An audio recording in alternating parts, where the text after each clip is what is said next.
อ๋อเพิ่นปลูกคอนกรีตแท้นะโอ้ดีใจดีใจดีใจบ่แม่โอ้ดีใจดีใจเพิ่นบ่ได้เอาออกเพิ่นบ่ได้เอาออกถนนอุโมงค์ต้นไม้ที่สวยงามที่สุดในนครหลวงเวียงจันทน์นะสบายดีทุกคนตอนนี้ประดับดินอยู่แถวเขตบ้านหอมเนาะต่อจากวิดีโอที่แล้วนี้เด้อเนาะที่ประดับดินขับรถจากแถวในเมืองนครหลวงเวียงจันทน์มาเนาะแถวนี้จะเป็นแถวบ้านโพเงินน่ะนี่ตลาดโพเงินอย่างนี้นะบ้านโพเงินเนาะเขตบ้านหอมประมาณท่านเมืองหาดทรายฟองนครหลวงเวียงจันทน์บ้านโพสีก็จะเป็นบ้านติดกันก็เป็นแถวขึ้นกับเมืองหาดทรายฟองทันทีได้ว่ามาเนาะแล้วแถวนี้ก็เจริญรุ่งเรืองแล้วเนาะหลังจากที่ว่ามีการตัดเส้นทางมาเป็นเส้นทางปูคอนกรีตมานะแต่ก่อนท่านก็จะเป็นเส้นทางดินแถวนี้เนี่ยว่าเป็นบ้านเก่าบ้านแก่ได้เนาะเวลาเว้าถึงบ้านหอมอย่างนี้นะแถวนี้แหละบ้านหอมเป็นบ้านเก่าบ้านแก่ซึ่งมีพี่น้องชาวลาวเขาอาศัยอยู่แถวนี้หลายนะ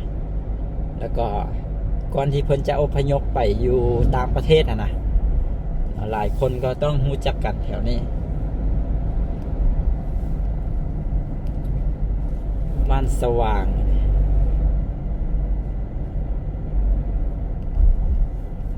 ส่วนตอนนี้เวลาเว้าถึงบ้านหอมนี่คนก็จะนึกถึงข้าวปุ้นแจวขิงนะแถวแคมป์ของนะเพราะว่าแถวนี้ก็จะติดกับแคมป์ของนะเรียบไปตามแคมป์ของนะก็จะมีห้านอาหารอยู่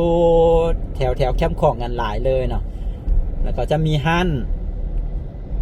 ข้าวปุ้นแจวขิงหลายเลยแหละห้านข้าวปุ้นแจวขิงคนก็จะมักมากินข้าวปุ้นแจวขิงกัน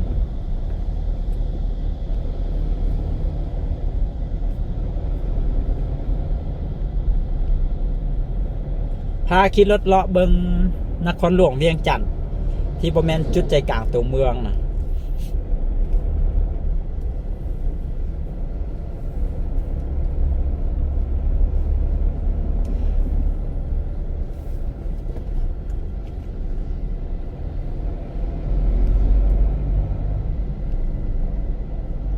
บ้านจอบทอง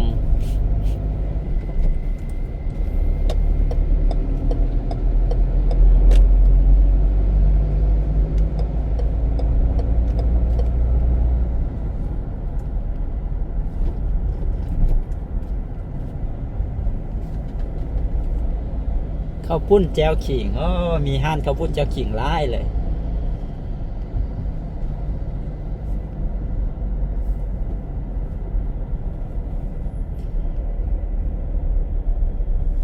บ้านเจียมปางบ้านเจียมปาง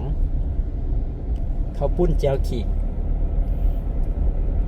แล้วข้าวปุ้นแจวขิงส่วนใหญ่ก็จะขายอยู่แคมป์ของนั่นที่ได้เว้า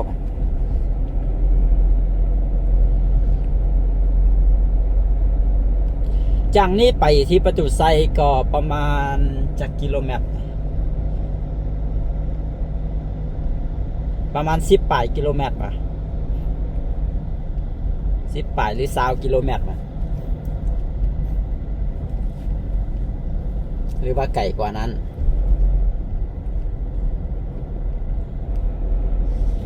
บ้านหอมใต้ป่ะนี่เขาสู่บ้านหอมนะบริเวณแถวนี้เวลาเว้าถึงบ้านหอมคนก็จะรู้จักกันแต่ถ้าเกิดว่าบ้านเจียมปางจะที่บ้านเจียมปางจะสินะคนอาจจะบ่ค่อยฮู้นะบ้านสว่างจะสิคนอาจจะบ่ค่อยฮู้หมายถึงว่าถ้าบ่เป็นคนในพื้นที่แถวนี้นะส่วนหลายคนจะฮู้จักแถวนี้ก็จะฮู้จักบ้านบ่โอเนาะบ้านบ่โอแล้วก็บ้านหอมวัดธงธาตุจังซี่เนาะก็จะมีวัดธงธาตุทางขวามือเฮาที่จะเข้าไปทางหน้านี่นะแล้วเป็นวัดธงธาตุที่เขาเจ้ามาขอพรกันจะมีหอพญานาคนะจะมีพญานาคมีอย่างที่เขาจะมาขอพรขออย่างกันบ้านทินเพียแบบนี้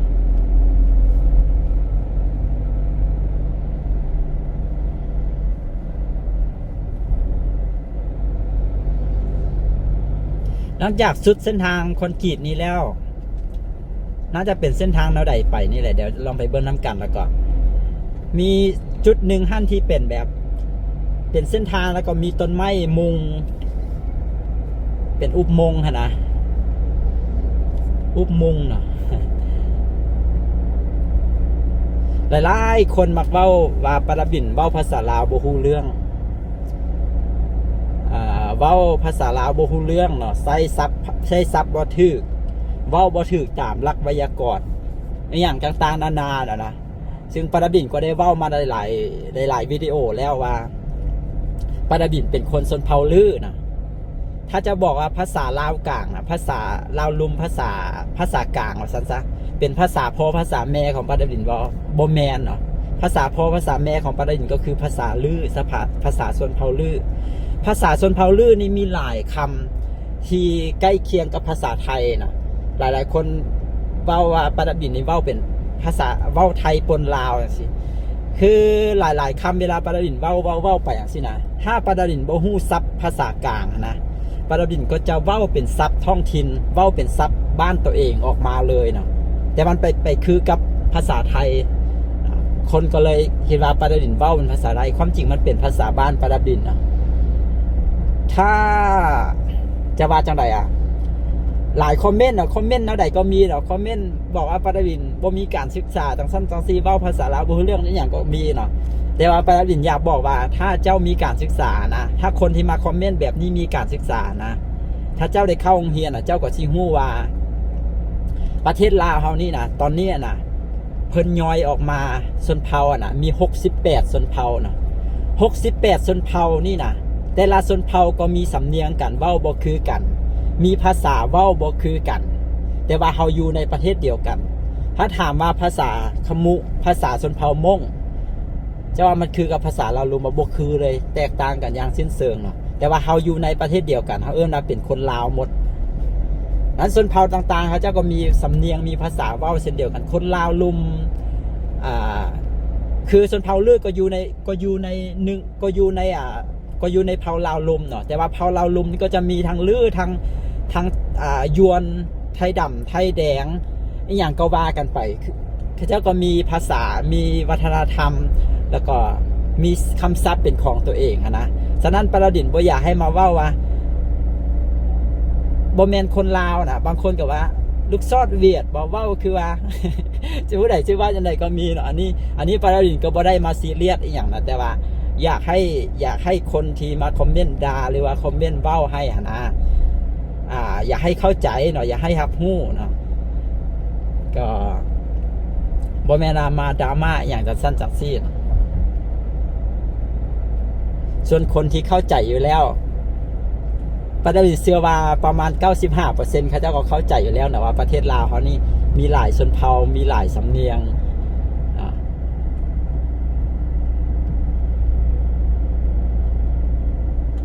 ปาราบินเว้าภาษาลาวได้ซ้ำนี่ก็ยังดีแล้วแม่เนาะ เดี๋ยวเว้าภาษาลือเลยนะภาษาลือก็จะคล้ายๆกันภาษาลือทางลือมันก็มีหลายลือหลายแบบเลยลือหลายแบบอันนี้เรามาน่าจะสุดเส้นทางคอนกรีตนี่แล้วเดี๋ยวเราจะไปแบบนี้ภาษาลือของปาราบินท่านจะคล้ายๆกับภาษาทางเหนือของประเทศไทยนะเป็นคำเอิ้นมาคนไทยก็จะว่าอู้กำเมืองนะกำเมืองนะก็คือเป็นภาษาแบบเดียวกันกับทางบ้านปาราบินนะ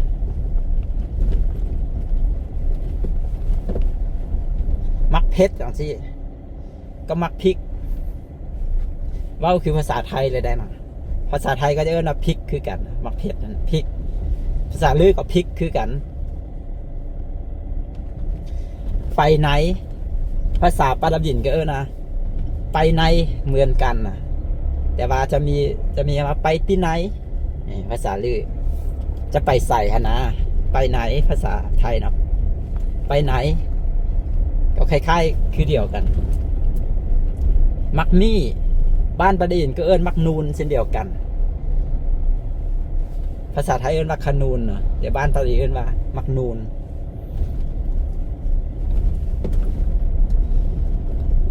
ตอนนี้เราเลาะมา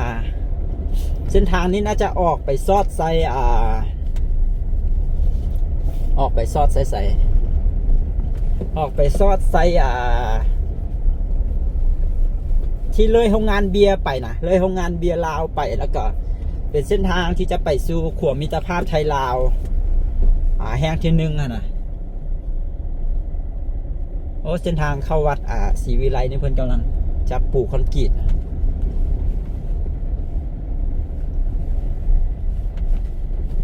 มีวัดหลายวัดเลยได้แถวๆนี่มีห้านนวดท่านอย่างก็มีเส้นทางนี้เพิ่นก็น่าจะมีแผนที่จะมาเฮ็ดแล้วแหละ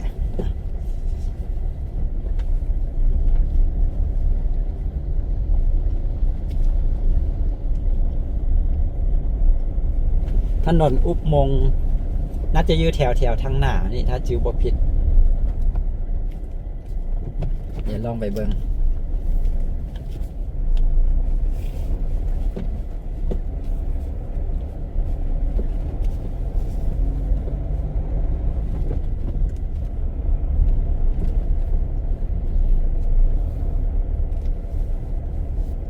เว้าเรื่องภาษาเนาะปาดาลินเป็นคนอยู่มาหลายบอนแล้วก็ปาดาลินเป็นคนแบบเวลาไปอยู่ใส่ก็จะพยายามเว้าสำเนียงอยู่บอนหันๆเนาะ แต่ว่าเว้าไปแล้วจะคือหรือบ่คือจะเหมือนหรือบ่เหมือนนั้นอีกเรื่องนึงแต่ว่าเฮามีความพยายามว่าอยากเว้าเวลาไปอยู่ใส่กับเว้าซั่นคือถ้าเกิดว่าปาดาลินอยู่หลวงเขาบางปาดาลินก็จะเว้าสำเนียงหลวงเขาบางเนาะปาดาลินก็เคยอยู่หลวงเขาบางมาหลายปีเช่นเดียวกันตอนนั้นก็ภาษาบ้านปาดาลินก็คือเป็นภาษาลื่นเวลามาอยู่หลวงเขาบางปาดาลินก็พยายามเว้าเป็นภาษาล่วงพระบางนะก็เว้าเป็นล่วงพระบางภาษาล่วงพระบางมันก็จะมีจุดที่เขาเรียกว่าจุดจะมาจากไหนวะจุดที่เราจะต้องสังเกตก็คือคำศัพท์ใดคำใดที่มีอย่างเช่นหอรออย่างเช่นมอหมาอย่างเช่น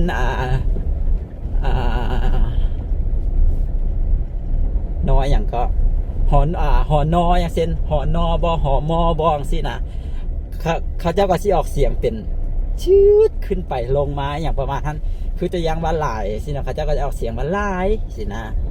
หลายสินะแต่ถ้าเกิดว่าแบบจะว่าจากไหนสระไอเนาะสระไอกับสระ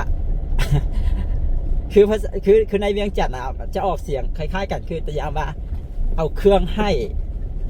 กับห้องให้สินะมันเสียงฟังถ้าเขาฟังประเด็นฟังมันไม่ได้แตกต่างกันเลยหรอเอาให้กับห้องให้สินะห้องให้น้ำตาไหลนี่นะ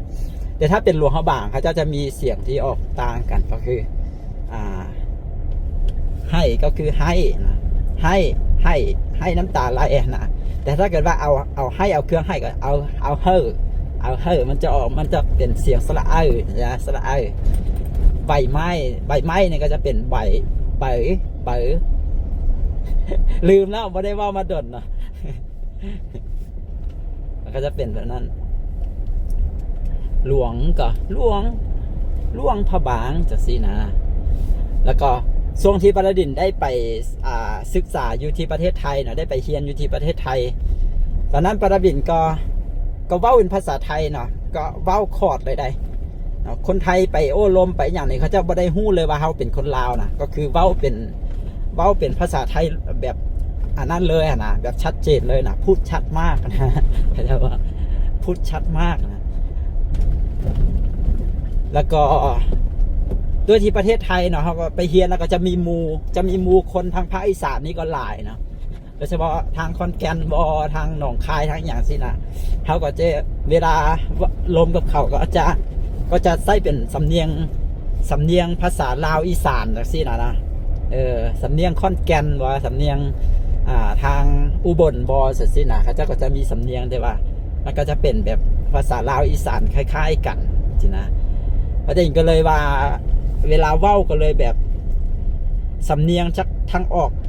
คือตอนนี้เนาะสำเนียงจากอุดมไซจากนครหลวงเวียงจันทร์ก็ปะปนกันไปเลยนะ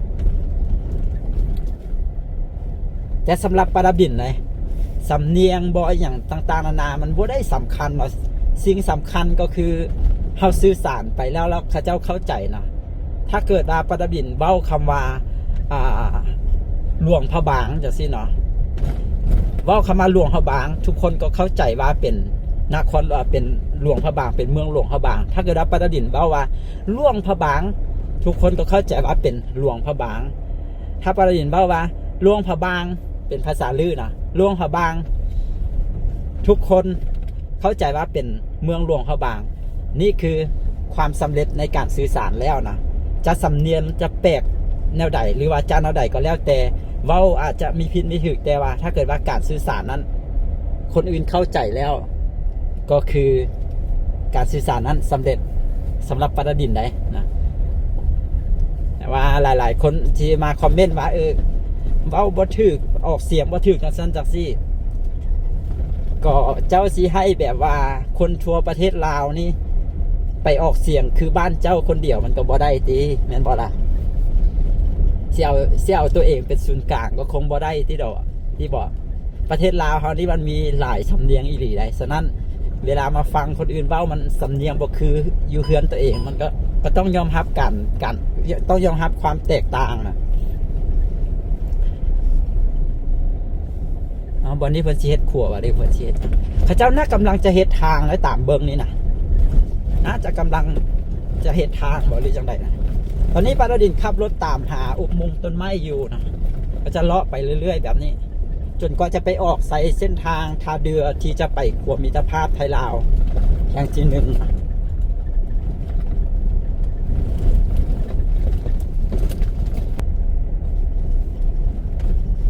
แมนแล้วเพิ่นกำลังเฮ็ดเส้นทางนี่อยู่เนาะนี่เขาเจ้ากำลังวางทอวางอย่างน่าจะปูคอนกรีตนี่แหละโอ้ดีใจกับพี่น้องดีใจกับพี่น้องผู้คนที่อาศัยอยู่แถวนี้เด้เนาะเพิ่นจะได้มีเส้นทางงามแล้วเด้บัดนี้น่าจะปูคอนกรีตเลยแหละตามเบิ่งนี่เพราะเดี๋ยวนี้ส่วนหลายเฮ็ดเส้นทางอยู่ตามในเมืองนี่เขาเจ้าก็จะปูคอนกรีตไปเลยเนาะถ้าปูยางก็มันบ่กุ้มดนปานใดนะปูคอนกรีตก็40-50 ปีไปเลยจังซี่นะปูให้มันได้มาตรฐานก็อยู่ดนไปเลย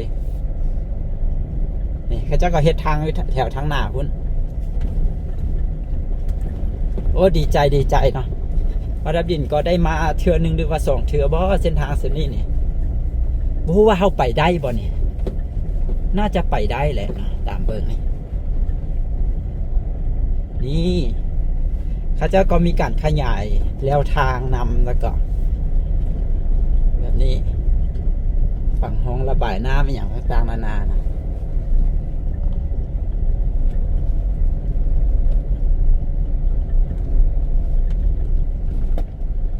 เป็นก็น่าจะให้ไปใช่ปะหรือว่าจังไร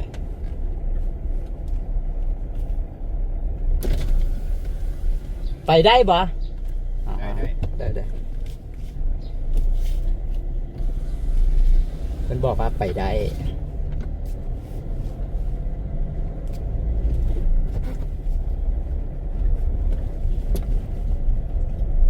หรือว่าเพิ่นจะปูยางบ่หรือว่าจะปูคอนกรีต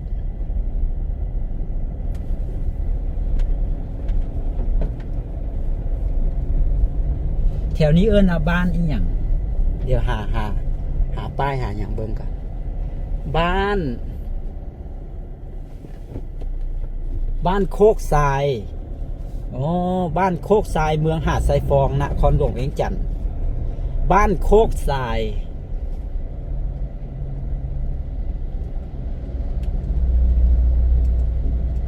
นี่กำลังโล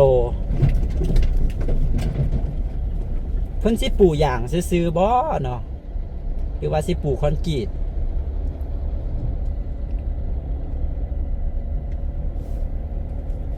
ได้ล่างรถแล้วนี่ ได้ล่างรถแล้วอันนี้ออกไปนี่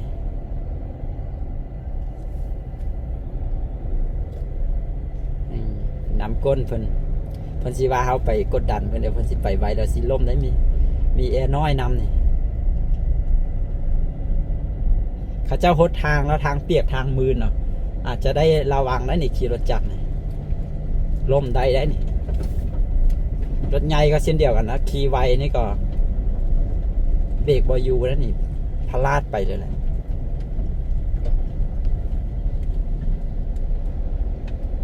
จังใดก็เปื้อนอยู่แล้วนะครับในเป็นล่างรถป้าเพิ่นเฮ็ดเส้นทางนี้แล้วอันบ่แม่นอุโมงค์ต้นไม้หันเพิ่นจะเอาออกหมดบ่เนาะเพิ่นขยายเส้นทางนี่ป้าคันเพิ่นเอาออกนี่เสียดายขนาดเลยโอ้เห็นบ่สิล่มเห็นบ่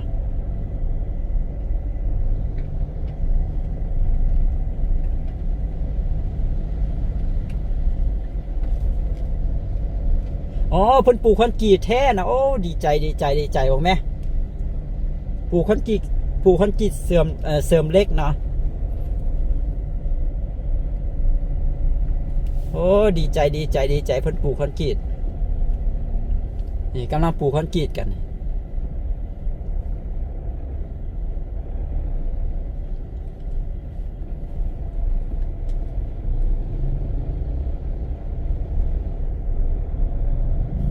แม่นรถใหญ่เพิ่นจอดท่า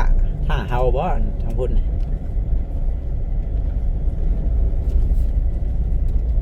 โอ้อีกบ่ดนก็สะดวกสบายแล้วเนาะป้าเดดินได้ว่ามาหลายคลิปวิดีโอแล้วว่าตอนนี้นครหลวงเวียงจันทน์เฮากำลังมีการปรับปรุงขยายเส้นทางอย่างต่างๆนานาอยู่ในนครหลวงเวียงจันทน์เฮาก็มีหลายเลยเนาะ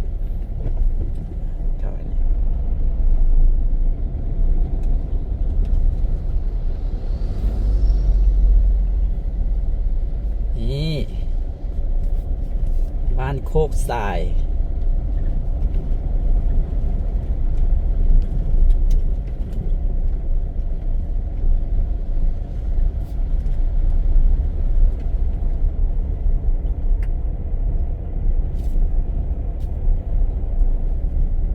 ถ้าจากบอลวงเวียนจีนายโม่นะซื้อไปหาโรงงานเบียร์ลาวแล้วก็ออกไปขัวมิตรภาพนะมันจะซื้อไปเนาะแต่ว่าจุดแถวที่เขาอยู่ตอนนี้มันจะเป็นแบบน้ำของโค้งออกมาเนาะแล้วก็จะเฮ็ดให้พื้นที่วันนี้นะโค้งออกมาเลยแล้วก็เส้นทางนี้ก็จะโค้งออกมาตามน้ำของเนาะโค้งออกมาแล้วก็โค้งเข้าไปแล้วก็ไปมันจบใส่กับเส้นทางโตที่ว่าเส้นทางทาเรือที่จะไปขัวมิตรภาพนั่นเนาะก็ไปมาจบใส่กันเนาะก็คือแยกอยู่บอนวงเวียนจีนายโม่เนาะแล้วก็เดี๋ยวก็โค้งเข้าไปก็ไปบรรจบใส่กันอีกเนาะอยู่แถวบ้านอย่างหู้แถวนั่นนะเนาะเป็นถอยให้เขาได้นี่ดีกว่าได้โอ้อุโมงค์ต้นไม้มันบอลนี้ละตีนี่เขาก็ต้องได้ถ่ารถไป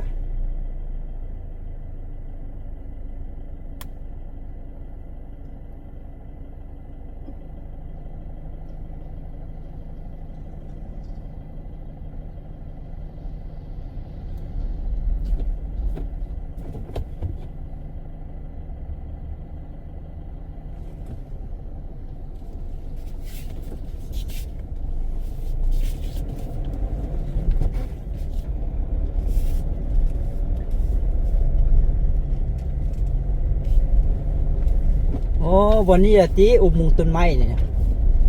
มันบ่เป็นอุโมงค์แล้วบ่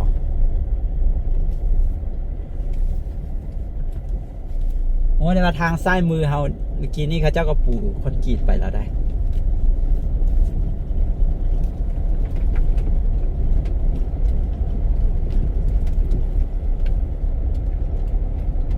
ตอนนี้ก็เรียกไปติดกับน้ำคลองเลยนะทางขวามือเขาตอนนี้ก็เป็นน้ำคลองเลยเนี่ยโอ้เจ้าเห็นหน้าแสงแถวนี้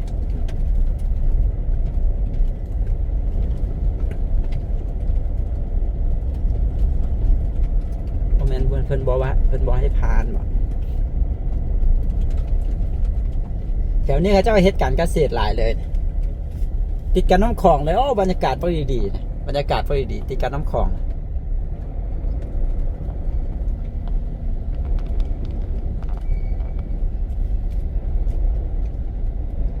รถหดน้ำนะ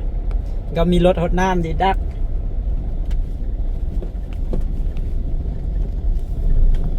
ระวังทางแคบโอ้วันนี้แหละอุโมงค์ต้นไม้นะโอ้เอ๊ะโอ้ดีใจเพิ่นบ่ได้เอาออกอู้คักเพราะว่าต้นไม้มันอยู่อันพุ่นอะไรนะมันอยู่คลองพุ่นอะไรนะมันอยู่ลงไปพุ่นนะโอ้เพิ่นบ่ได้เอาออกอู้คักหลังจากเพิ่นเฮ็ดเส้นทางแล้วนะโอ้ความสิคักนี่อุโมงค์ต้นไม้โอ้คักเลยนี่งามหลายโอ้ดีใจที่เพิ่นรักษาไว้เนาะหลังจากที่ว่าเพิ่นเฮ็ดเป็นเส้นทางดีๆแล้วก็เฮ็ดเป็นทางยางใส่สองข้างนำนี่โอ้มายางมาแลนออกกำลังกายนี่คักสุดเนาะแล้วก็บ่ได้แบบว่าอันนั้นได้กว้างยาวอยู่ได้นี่นะอุโมงค์ต้นไม้นี่นะโอ้เพิ่นปูคอนกรีตได้เลนหนึ่งละเด้นี่ต่อไปเดี๋ยวเพิ่นก็สิปูอีกเลนหนึ่งก็ให้รถขึ้นไปแลนอีกเลนหนึ่งทางนั้นแล้วข้าวหน้าก็กำลังเหลืองเนี่ยข้าวนานะกำลังเหลืองเขียวงามก็มีโอ้กำลังเกี่ยวเข้าก็มีนะโอ้งาม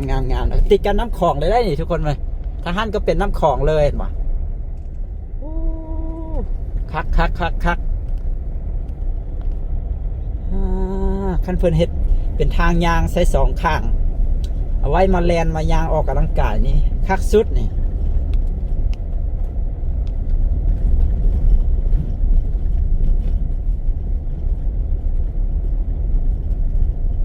งามขนาดเลย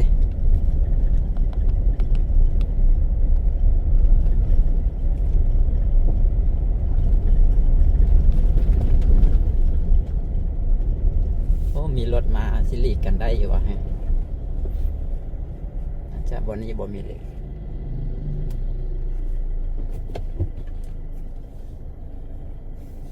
โอ้งามเลย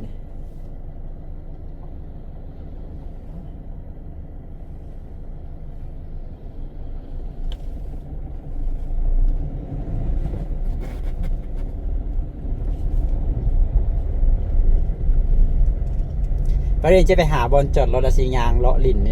นี่น้อยหนึ่งมีบอลจอดรถอยู่บ้างเนี่ย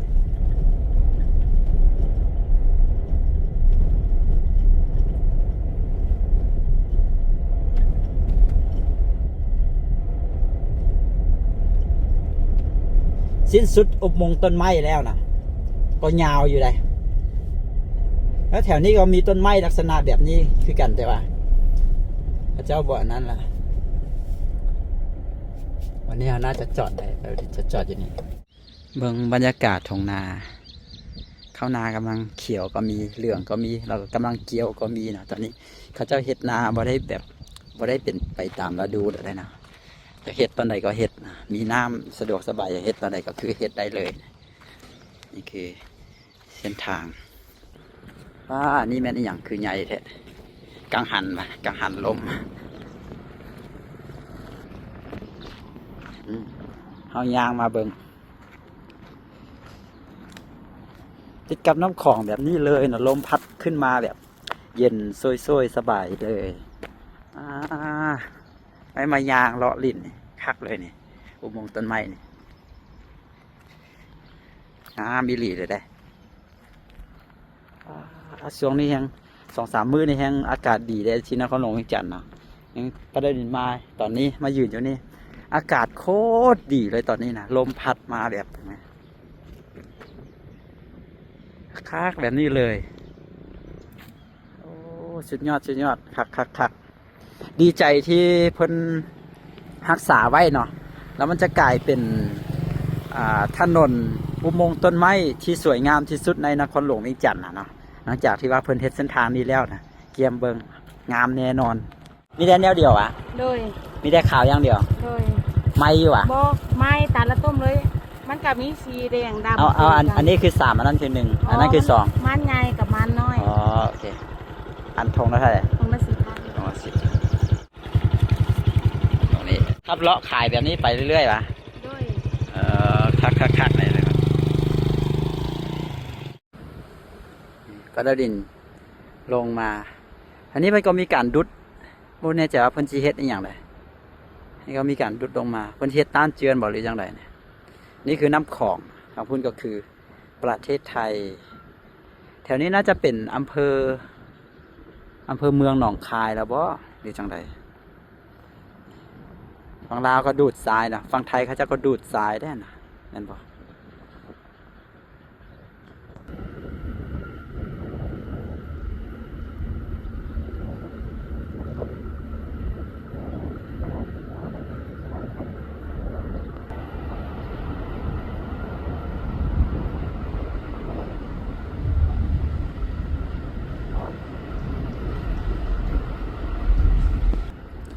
ยู่วันนี้มีดอนเนาะดอนนี้น่าจะขึ้นกับประเทศลาวเลยดอนนี้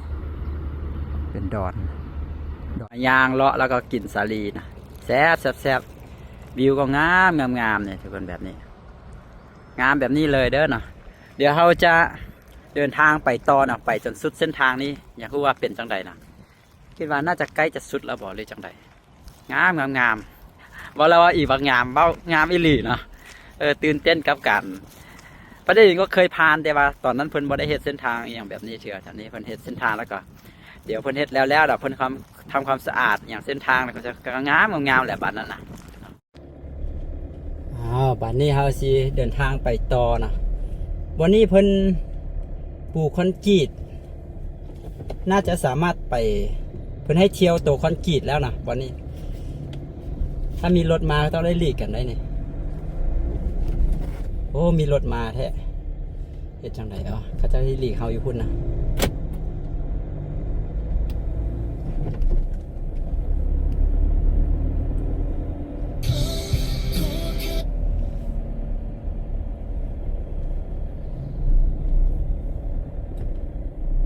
นี่บอนนี้เพิ่นก็ปู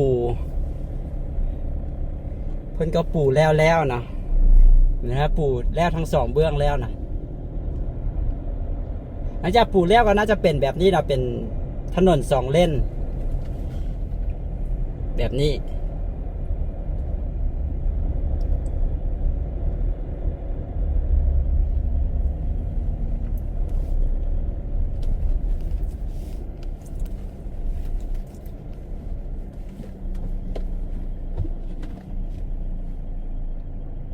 ต้องเรียกกันเป็นจุดเป็นบอลแบบนี้ไปนะ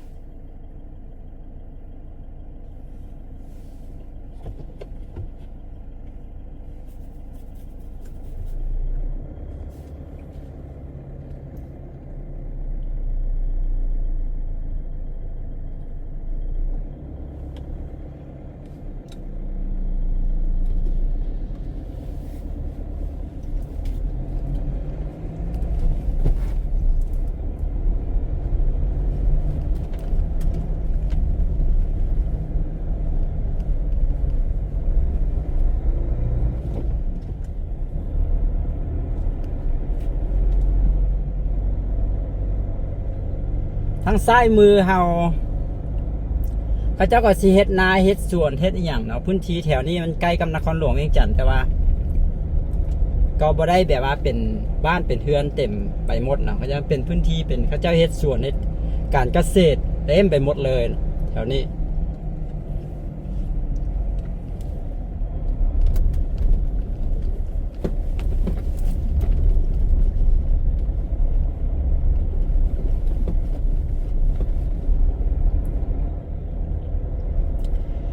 ถ้าเกิดว่ามีต้นไม้แบบเป็นถนนอุโมงค์ต้นไม้ยาวไปตลอดเส้นเลยคือจิคักแหงนะ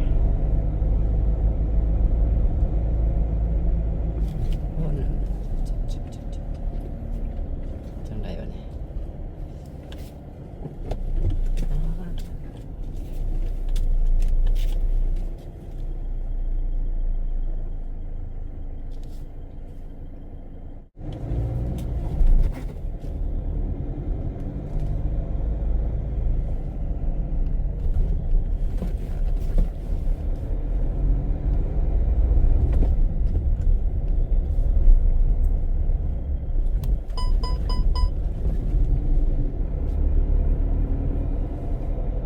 ขายเอียน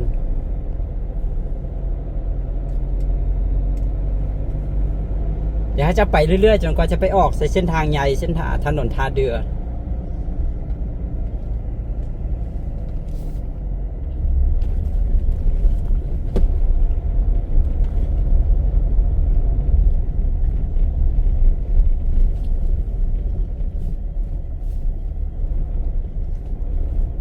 โอ้บอนนี่เขาจะเฮ็ดขัวอยู่ป่ะ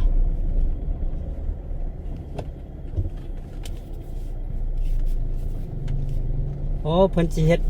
เพิ่นสิถมให้ซื้อตินี่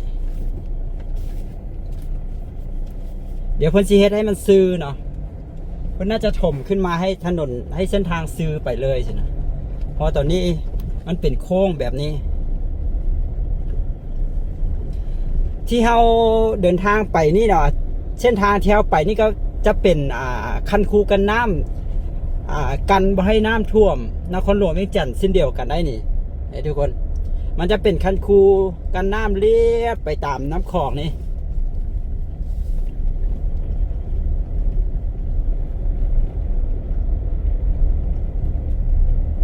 แล้วบ้านเฮือนก็จะอยู่ต่ำลงไปทางซ้ายมือเขาบ้านเฮือนก็จะต่ำลงไป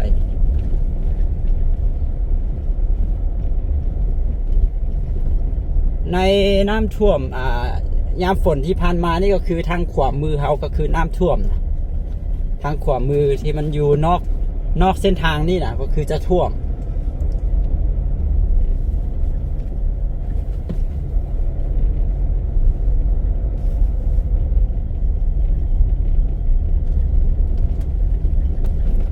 อีกบ่โดดก็คงแล้วนะเส้นทางเนี่ย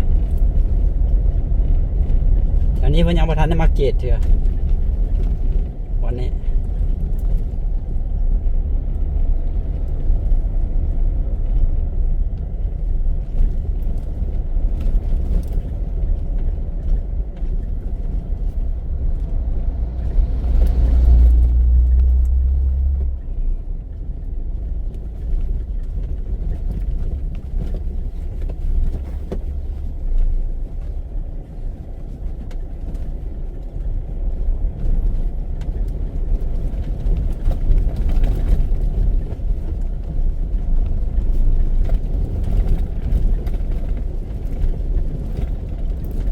นี่บ้าน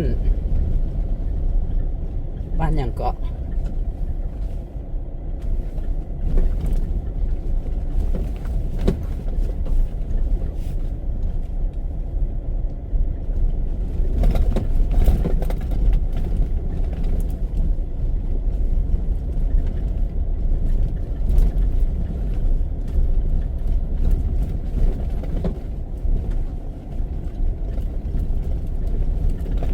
ยังหาซื้อบ้านอยู่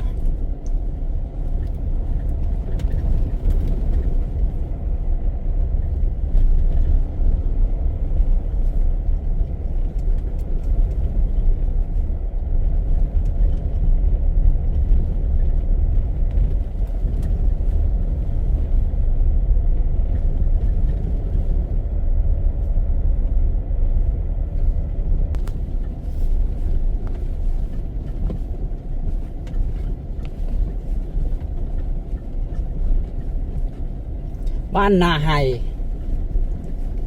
นั่นบ่นาไฮมินิมาร์ท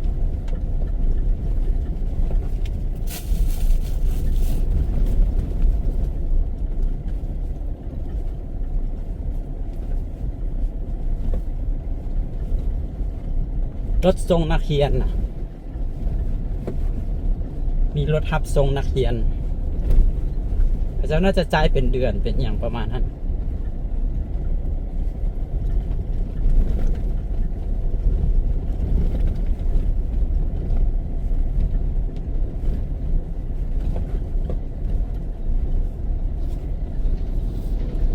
อีกบ่ดนก็ได้ใช้ทางดีแล้วนะ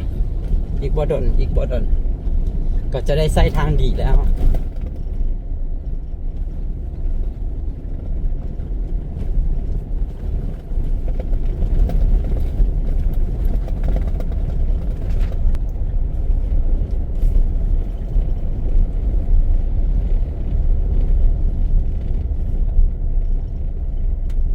นนี้ก็ออกมาใช้ทางใหญ่แล้วนะถนนท่าเรือแล้ว นี่คือถนนท่าเรือ ที่จะไปสู่ขัวมิตรภาพไทยลาวแห่งที่หนึ่งเนาะก็จะมาออกอยู่นี่โมแน่ใจว่าบ้านอีหยังในแถวนี้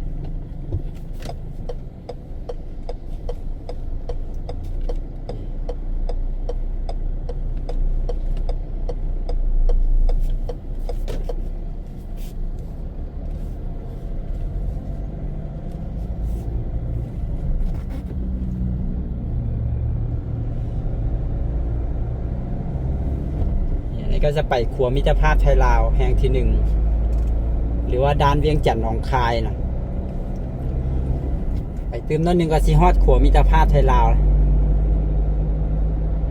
โอเคเนาะวิดีโอนี้ยาวแล้วเดี๋ยวประเด็นจบไว้แต่เพียงเท่านี้เดี๋ยวขอบใจทุกคนที่เข้ามาเบิ่งเราก็ล้อมาเนาะตั้งแต่พุ่นแหละตั้งแต่แถวบ้านห้อมนะเลาะมา